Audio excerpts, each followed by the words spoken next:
Hello friends, hope all of you are doing well. In today's session again we are going to continue our journey on MEG5 literary criticism and theory, and in this particular session we are going to start block 5, that is Marxist view of literature. That implies that we have already completed the first 4 blocks of your paper. In case you have not watched the previous videos, that includes around 19 lectures and the notes and analysis of those videos as well. Do go ahead and watch it in the playlist in the description. Now in today's session we are going to discuss about Marxist literary theory, but before we get started, a small reminder to all the viewers. Kindly do consider to check out the description where you'll find the notes and analysis of today's lecture and also the links of some beautiful videos based on themes like love, friendship, time travel and much more. And also do join the social community pages to be regularly updated about ignores any further notification. Now without any further delay, let's get started. Now, today's lecture will be primarily focused on Marxist literary theory, but even though we have nothing to do with understanding how the Marxism philosophy works, but still I want to highlight what Marxism actually is. So basically, Marxism is a social, economic and political philosophy that analyzes the impact of the ruling class on the laborers, leading to uneven distribution of wealth and privileges in the society. It stimulates the workers to protest the injustice. So basically, Marxism is a philosophy which was advocated by Karl Marx. Okay, he was considered as the father of Marxism. Now, under the shadow of Marxism, Marxist literary theory was developed. Now, Marxist literary theory is a critical framework that examines literature from a socio-economic and political perspective, viewing it as a product of the historical and material conditions in which it was produced. This approach originated from the ideas of Karl Marx and Friedrich Engels, who argued that literature is not created in a vacuum but is influenced by the economic and social realities of its time. Now, what you need to remember about Marxist literary theory in the introduction part is that it has certain guidelines, it believes certain theories, it believes that any literature, any piece of literature is influenced by economic and social realities of time. But now in this modern era, we do believe otherwise because literature can be based on several different factors of society. In fact, literature can be created on imagination, on fiction, and much more things. Okay, but Marxist literary theory argues otherwise. According to Marxist literary theory, literature is the reflection of the class struggle between the ruling class, which is also known as the bourgeoisie, and the working class, which is known as proletariat. Literature is not seen as an isolated object but as part of the cultural and ideological superstructure that reflects and reinforces the dominant values and beliefs of the ruling class. It is therefore viewed as a site of struggle and resistance, where writers can challenge dominant ideologies and offer alternative visions of society. So, what we can understand from Marxist literary theory is that this particular theory engages literature in a particular fashion where it reflects class struggle, okay, between the ruling class and the working class, which is actually a proper ideology of Marxism as well. Fine. So Marxist literary theory emphasized the importance of historical context and material conditions in shaping literary works. The economic base of society determines the social relations, political structures, and cultural values that are reflected in literature. For example, a capitalist society is characterized by the exploitation of the working class by the ruling class, which is reflected in literature through themes of inequality, injustice, and class conflict. So, what you can understand in Marxist literary theory that Marxist literary theory argues the fact that literature is strictly restricted to reflect the different, you know, shapes and different positions and propositions of the society at different time. Fine. And this basically reflects the exploitation of the working class by the ruling class. All right. So in addition, Marxist literary theory argues that literature can have a transformative power in society by raising awareness and mobilizing the working class towards revolutionary change. Writers who use their literary works to expose the contradictions and injustice of capitalism can inspire readers to become agents of change and participate in the struggle for a socialist society. Now, here comes the part where there is some trouble, there is some disturbance in this particular theory, because here this particular theory was originated in order to challenge the ruling class, all right, in order to challenge the injustice of capitalism. Fine. So the way that they Marxism, it encouraged the people to do it might sometimes be violent as well. So that is the trouble which comes with this theory. So in conclusion, what we can say is that Marxist literary theory sees literature as a reflection of the socio-economic and political conditions in which it was produced. It emphasizes the importance of historical context and material conditions in shaping literary works and sees literature as a site of struggle and resistance. The theory argues that literature can have a transformative power in society by raising awareness and mobilizing the working class towards revolutionary change.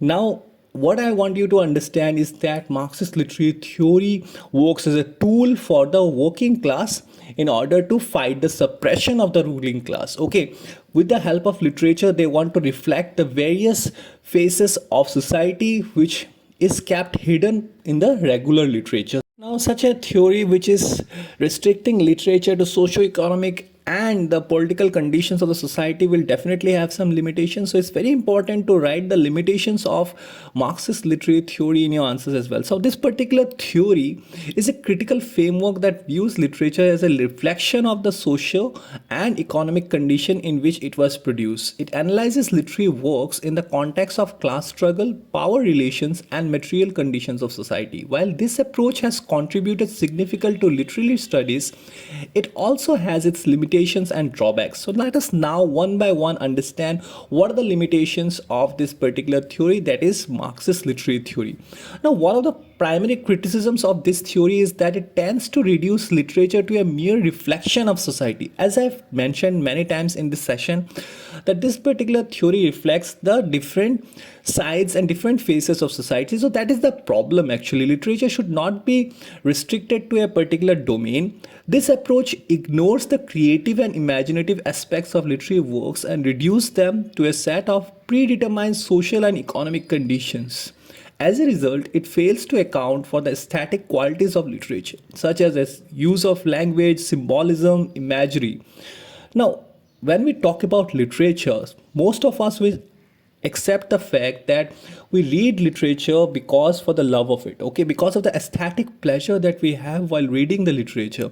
Now, if a particular condition is implied that literature will only focus on the socio-economic and political conditions of the society, obviously it will bring some boredom along with it. Okay, some monotonous approach will be used in literature, restricting its vivid expansion. So that will actually be a very big problem, and that can be considered as a primary criticism of this theory. Now, another criticism of this theory is that it can be overly deterministic. All right, let us understand what this means.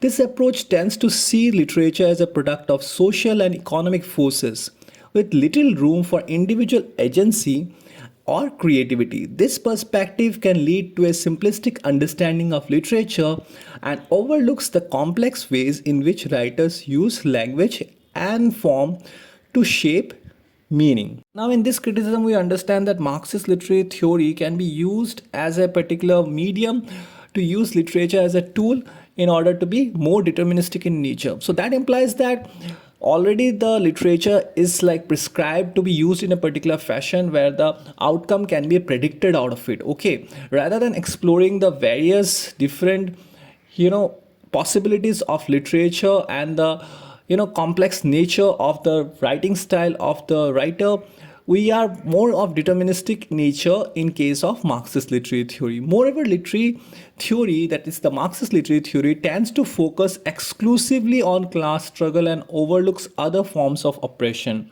Alright, so this is very important. Now, other forms of oppression, when I say it means gender, race, and sexuality. This narrow focus can lead to an incomplete analysis of literary works, as it fails to account for the complex ways in which different forms of oppression intersect and interact. Now, this is very important, guys.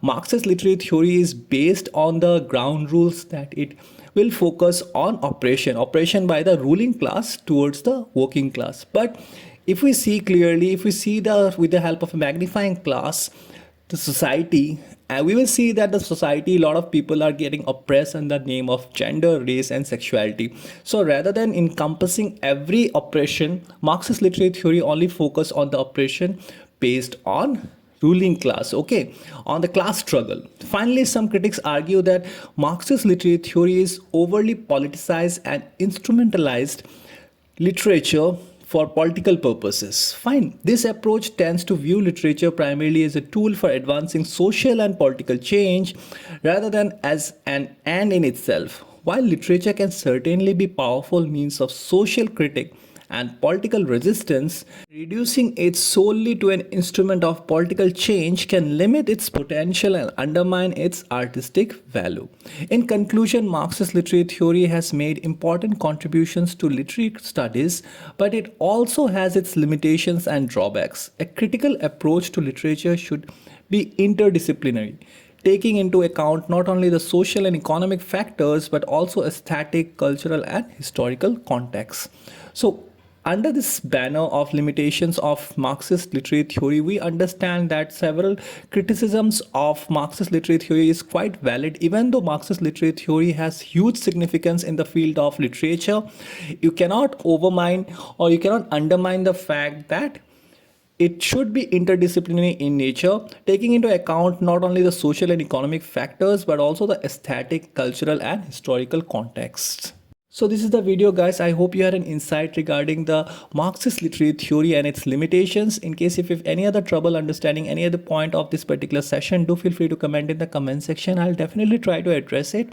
Do not forget to check out the notes and analysis of today's lecture, which is given in the description, and also check out the links given in the description, which are some beautiful stories narrated in my voice based on love, friendship, time travel, and much more. And do join our social media handles in order to be properly updated about IGNO's latest notifications. Till we meet next time, God bless you and thank you all.